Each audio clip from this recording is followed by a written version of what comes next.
బంగారం, బ్యాంకులు, ఇతర ప్రైవేటు సంస్థల్లో ఉన్న విడిపించి కొనబడును. కొమ్మూరి గోల్డ్, ఆంధ్ర మరియు తెలంగాణ. నమస్తే, వెల్కమ్ టు అవర్ ఛానల్. నేను పద్మిని. ప్రస్తుతంతో పాటు ప్రముఖ ఆధ్యాత్మికవేత్త, ఆస్ట్రో న్యూమరాలజిస్ట్, ఎనర్జీ వాస్తు స్పెషలిస్ట్, శ్రీవిద్య ఉపాసకురాలు శ్రీమతి జయప్రద గారు మనతో పాటు ఉన్నారు. మాట్లాడదాం. నమస్కారం అండి. నమస్తే అమ్మా. శ్రీమాత్రే నమః. జయప్రద గారు నక్షత్రాల గురించి చెప్తూ ఉన్నారు. నక్షత్రాలు అంటే ఆ నక్షత్ర జాతకులు ఎలా ఉంటారు అనేది చెప్తూ ఉన్నారు. అది ప్రత్యేకంగా ఆడవాళ్ళు. ఎందుకంటే డెఫినెట్ గా ఒక నక్షత్రంలో పుట్టిన వాళ్ళు ఆడవాళ్ళు అయితే ఒక తీరుగా, మగవాళ్ళు అయితే ఒక తీరుగా ఉంటారు అనేది ఇప్పుడు అర్థమవుతున్నటువంటి విషయం. అట్లా డిఫరెన్సెస్ ఖచ్చితంగా ఉంటాయి. అలాగే పాదాల వారీగా కూడా ఖచ్చితంగా వేరియేషన్స్ ఉంటాయి. కొన్ని నక్షత్రాలు ఒక పాదం ఒక రాశిలో ఉంటే 3 పాదాలు ఇంకో రాశిలో ఉండటం, ఇట్లాంటివి కూడా ఉంటాయి. ఇవి కూడా ఇంపాక్ట్ చూపిస్తాయి అనేది చాలా వివరంగా చెప్తూ ఉన్నారు.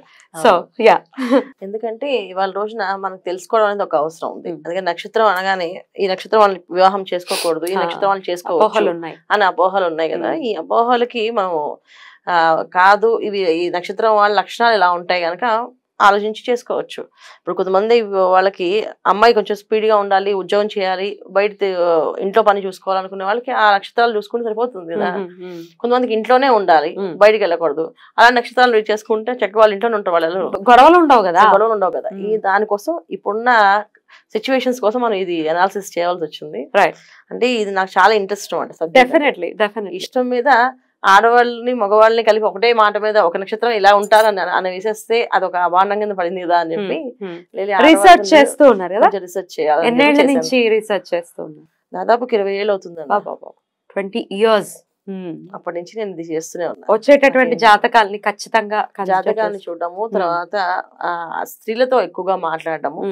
మీకు ఈ లక్షణాలు, నక్షత్రం కనుక ఈ లక్షణాలు ఉండాలండి అంటే ఈ లక్షణాల కంటే ఈ లక్షణాలు ఉన్నాయంటే ఎందుకు ఉన్నాయంటే అప్పుడు పాదాల వైజ్ తీసుకుని ఎందుకని ఈ పాదం ఉంది, ఈ లగ్నం కూడా ఉంది కనుక వీళ్ళు ఇలా ఉన్నారు అది. ఎందుకంటే కొన్ని నక్షత్రాలు దేవత నక్షత్రాలు, కొన్ని నక్షత్రాలు రాక్షస నక్షత్రాలు.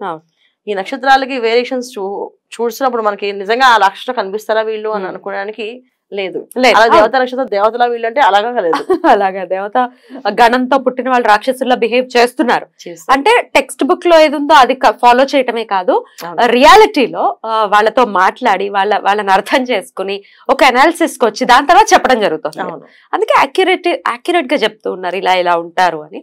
దానికి కనెక్ట్ అవుతున్నారు కూడా ప్రజలు చాలా. కొన్ని నక్షత్రాల గురించి ఆల్రెడీ మాట్లాడుకోవడం జరిగింది. ఇవాళ మరికొన్ని నక్షత్రాలని మనం ఒకసారి మీరు చెప్తే మేము వింటాము. మరి స్టార్ట్ చేద్దామా? తప్పకుండా. పునర్వసు నక్షత్రం, శ్రీరామచంద్రమూర్తి నక్షత్రం. మరి ఆడవాళ్ళు పునర్వసు నక్షత్రంలో పడితే ఎలా ఉంటారు? తప్పకుండా అన్న. ఈ పునర్వసు నక్షత్రం అంటే నిజంగా శ్రీరామచంద్ర వారి నక్షత్రం కనుక, గురు నక్షత్రం కనుక ఈ నక్షత్రం మిథున రాశిలోని ప్లస్ కర్కాటక రాశిలో ఉంటుంది. మిథున రాశిలో ఉన్న నక్షత్రం ఈ పునర్వసు నక్షత్రం చాలా టాలెంటెడ్ పిల్లలు. అదే చాలా స్మార్ట్. అంటే ఏదో ఒక స్పోర్ట్స్ లో వాటిలో వీళ్ళు ముందు ఉంటారు, లేదా మ్యూజిక్ లో ముందు ఉంటారు. ఏదో ఒక సపరేట్ ఆర్ట్ అనేది వీళ్ళకి ఇష్టం అనమాట. దాన్ని సాధిస్తారు మనం. కాకపోతే ఏంటంటే ప్లస్ పాయింట్స్ ఎన్నున్నా మైనస్ పాయింట్స్ కూడా అన్నీ ఉంటాయి ఈ పునర్వసు నక్షత్రం వాళ్ళకి. మొండితనం ఉంటుంది, వాళ్ళు అనుకున్నది చేయాలనుకుంటారు, వాళ్ళని చెప్పినట్టే వినాలనుకుంటారు. అది ఎలాగైనా ఎదుటి వాళ్ళు ఫాలో అవ్వాలి అని చెప్పి అంటారు, మళ్ళీ అడగరు, చేయాలి మనమే. ఈ విధంగా వాళ్ళు మనకి ప్లాన్ చేస్తూ ఉంటారు మన ముందు మాట. ఇది పునర్వసు నక్షత్రం వాళ్ళు. చాలా మంది పిల్లలు తల్లిదండ్రులకి పెద్ద టాస్క్ అయిపోద్ది ఈ పిల్లల్ని ఒప్పించడం కానీ, ఈ పిల్లలతో పని చేయించడం కానీ. వాళ్ళు అనుకుంది వాళ్ళు చేస్తూ ఉంటారు. ఎంత చెప్పినా చిన్నప్పుడు మాత్రం చాలా బుద్ధిగా చక్కగా చెప్పిన మాట వింటుంటారు.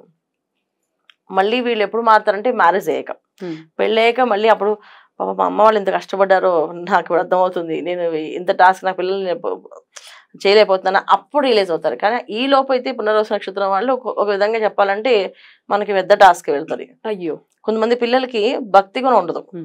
సో వాళ్ళు భక్తి ఉండదు. కొంతమంది అసలు దేవుడి భక్తిగా పూజ చేయాలంటే సరే దీపం వెలిగించి అయిపోయింది వెళ్ళొచ్చా అని అడుగుతుంటారు. కాదానికి అసలు ముగ్గు వేసి దాన్ని బట్టి సరే అన్ని పెట్టేసాం అయిపోయిందా, పర్వాలేదు ఆయన అడ్జస్ట్ అవుతాడు అని చెప్పి చెప్తాను. అలా కాదు ఇలా చేయాలి చెప్తే అస్సలు వినరు. అంత టాస్క్ అనమాట ఈ పునర్వసు నక్షత్రం పిల్లలతో. పెద్ద అయిన తర్వాత వాళ్ళకి హస్బెండ్స్ చాలా మందికి ఇబ్బంది పెడతారు. అంత అనుకూలమైన దాంపత్య జీవితం ఉండదు వీళ్ళకి. చాలా తక్కువ మంది అన్నమాట. దాంపత్య జీవితం బాగుంది, బ్రహ్మాండంగా ఉందా అని చెప్పడానికి మనం లెక్క పెట్టుకోవచ్చు వాళ్ళని. ఎందుకంటే అది డిపెండెన్స్ వాళ్ళ లగ్నాలు కూడా బాగుండుంటే ఖచ్చితంగా హస్బెండ్ వీళ్ళకి అనుకూలంగా ఉంటారు. లేకపోతే వీళ్ళే కష్టపడాలి. వన్ మ్యాన్ ఆర్మీ లాగా ఇంట్లోని బయట అన్ని వర్క్స్ వీళ్ళే చేసుకోలేటట్టుగా ఈ పునర్వసు నక్షత్రం వాళ్ళకి. అందరినీ మేనేజ్ చేసుకోవాలి, మెయింటైన్ చేసుకోవాలి, ప్రతి విషయాన్ని మాట్లాడాలి, ప్రతిదీ ఆలోచించి చేయాలి అని పెద్ద టాస్క్ ఉంటుంది వీళ్ళకి. దీంట్లో ఏంటంటే కొంచెం సుఖపడేది ఎవరైనా ఉన్నారంటే కర్కాటక రాశిలో ఉన్న పునర్వసు నక్షత్రం, 4వ పాదం. వాళ్ళకి ఏంటంటే అదృష్టం ఎలా వస్తుందంటే వాళ్ళకి గవర్నమెంట్ జాబ్స్ లో సర్టన్ దాంట్లో వర్క్స్ బాగా చేస్తారు, ప్రొఫెషనల్ గా ఎదుగుతారు వాళ్ళు. కొంత డాక్టర్స్, కొంత అడ్వకేట్స్ ఉంటారు. ఇంకా వాళ్ళ ఇంట్లో పని మనుషులు డీల్ చేయడం ఉండదు, వాళ్ళు పొద్దున్న వెళ్ళిపోతుంటారు, బ్యాగ్ తీసుకెళ్ళిపోతుంటారు, అంతే మీ పని మీరు చేసుకోండి చెప్పేసి. సో ఇది ఒక సుఖం వీళ్ళకి. కానీ వీళ్ళకు కూడా ఏంటంటే దాంపత్య జీవితం ఇబ్బంది. సో పునర్వసు నక్షత్రం ఏంటంటే దాంపత్య జీవితంలో కాస్తంత ఇబ్బంది ఉంటుంది. సో వీళ్ళు చూసుకోవాల్సింది ఏంటంటే మంచి హస్బెండ్ వెతుక్కొని చేసుకోవాలి పెళ్లి. ఏదో మంచి సంబంధం కదా చేసేసుకుంటే సంబంధం మంచిది అంటే సంబంధం మంచిగా వస్తుంది అంటే ఆ హస్బెండ్కి సంబంధించిన ఇల్లు కానీ ఎసెట్స్ కానీ ఉంటాయి వీళ్ళకి. కానీ వీళ్ళతో ప్రేమగా ఉండే వాళ్ళు కావాలిగా. ఆడపిల్లకి కావాల్సింది ఏంటి? తన భర్త తనతో ప్రేమగా మాట్లాడడం, డెఫినెట్లీ ప్రేమగా రిసీవ్ చేసుకోవడం, ఏ పనైనా చేసి పెట్టడం, తన కోసం ఏదైనా కావాలంటే చేసి పెడతా అనడం, ఇలాగా ఒక నువ్వు తిన్నావా అని అడగడం, ఇలాంటి విషయాలు వీళ్ళు కోల్పోతుంటారు. వీళ్ళకి నిజంగా వీళ్ళవే అంటే వీళ్ళు కూడా అంత ఎక్స్పెక్ట్ చేయరు. వీళ్ళు అడుగుతారా అడగరా అని చెప్పి అర్థమైపోతుంది వాళ్ళకి. మనిషిని చూడగానే వాళ్ళకు ఒక అనాలిసిస్కి వచ్చేస్తారు, వీళ్ళు ఇంతే, వీళ్ళు అడగరు, మనమే చేసుకుంటూ వెళ్ళాలి అని చెప్పేసి. అలా ఉన్నప్పటికీ కూడా ఆడపిల్లకి మనసు అయితే ఖచ్చితంగా తల్లిదండ్రులు అడగాలని కోరుకుంటుంది, అలాగే భర్త అడగాలని కోరుకుంటుంది. ఈ కోరిక అనేది కాస్త వాళ్ళకి వెళ్తుండిపోతుంది. ఇది ఒక్కటి వాళ్ళకి వెళ్తూ. పిల్లల విషయంలో కూడా అంతే, పిల్లలు అడగాలి, అమ్మ నువ్వు తింటావా అని అడిగితే వాళ్ళు సంతోషపడతారు. కానీ ఆ విషయంగా పిల్లలు కూడా అర్జెంట్గా మా అమ్మ అన్ని ప్లానింగ్ లో ఉంటుంది అని చెప్పి వీళ్ళు కూడా వదిలేస్తుంటారు. ఆ విషయంలో వీళ్ళు ప్రేమను కోల్పోతుంటారు. అదొకటి వీళ్ళకి మైనస్ పాయింట్. ఇంకోటి ఏంటంటే మనం ఏ విత్తనాలు ఆడితే ఆ పళ్ళు వస్తాయని చిన్నప్పుడు వీళ్ళంతా రెక్లెస్ గా పేరెంట్స్ తో ఉన్నారు, పెద్దకి వీళ్ళ పిల్లలు అలా వస్తారు ఖచ్చితంగా. సో అందుకని ఏంటంటే పునర్వసు నక్షత్రం వాళ్ళకి బాగుంది అని చెప్పేదానికంటే కూడా కాస్త అండర్స్టాండింగ్ మనం అర్థం చేసుకోవాలి, లేకపోతే వాళ్ళు ఎదుటి వాళ్ళు అర్థం చేసుకునే విధంగా రెండు వీళ్ళు చేసుకుంటూ ఉండాలి.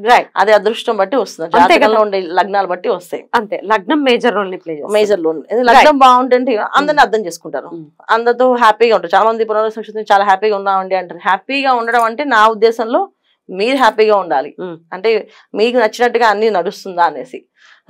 ఇవాళ రోజున పెళ్ళంది రాజ్యం, పెళ్ళాల రాజ్యం అని అంటే అలాంటి రాజ్యాల్లో కొంచెం కానట్లేదు. భార్యాభర్తలు ఒక మాట మీద ఏంటి అది రాజ్యం అంటే నా ఉద్దేశంలో. కరెక్ట్, అది అడుగుతాను ఉందా అని చెప్పేసి. చాలా తక్కువ, 90% చాలా మంది నో అనే చెప్పారు నాకు ఈ పునర్వసు నక్షత్రం వాళ్ళు. ఇంకో 10 people మాత్రం ఎస్ అని చెప్పారు. సో వీళ్ళల్లో మన ప్రేక్షకులు ఎవరు ఎంతమంది ఉన్నారో తెలియదు, కానీ ఈ పునర్వసు నక్షత్రం లక్షణాలు అయితే ఇవి అన్నారు.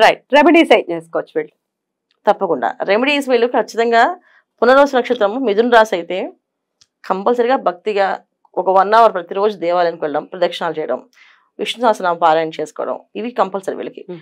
రాలేదు పర్వాలేదు, ప్రతి శనివారం వెళ్తూ ఉండండి గుడికి. కెరియర్ లో కానీ రేపు పిల్లల అభివృద్ధిలో కానీ ఎటువంటి ఇబ్బందులు లేకుండా ఉంటాయి. చిన్నప్పుడే పునర్వసు నక్షత్రం మిథున రాశి అనుకోండి, వాళ్ళకి చిన్నప్పటి నుంచి శనివారం పూట వెంకటేశ్వర స్వామి దేవాలయం తిప్పడం, విష్ణు సహస్రనామం నేర్పించడం అలవాటు చేస్తే, విష్ణు సహస్రనామం కానీ లేకపోతే భాగవతం కానీ ఇవన్నీ నేర్పించాలి వీళ్ళకి. నేర్పిస్తే వీళ్ళు చాలా తెలివైన పిల్లలు కదా, దాన్ని చదివి దాన్ని అనాలిసిస్ చేసి వీళ్ళు పిల్లలకి చాలా అద్భుతంగా వివరించారండి, కృతజ్ఞతలు. ఇక నెక్స్ట్ ఎపిసోడ్ లో పుష్యమి నక్షత్రం గురించి తెలుసుకుందాం. నమస్కారం. శ్రీమాత్రే నమః.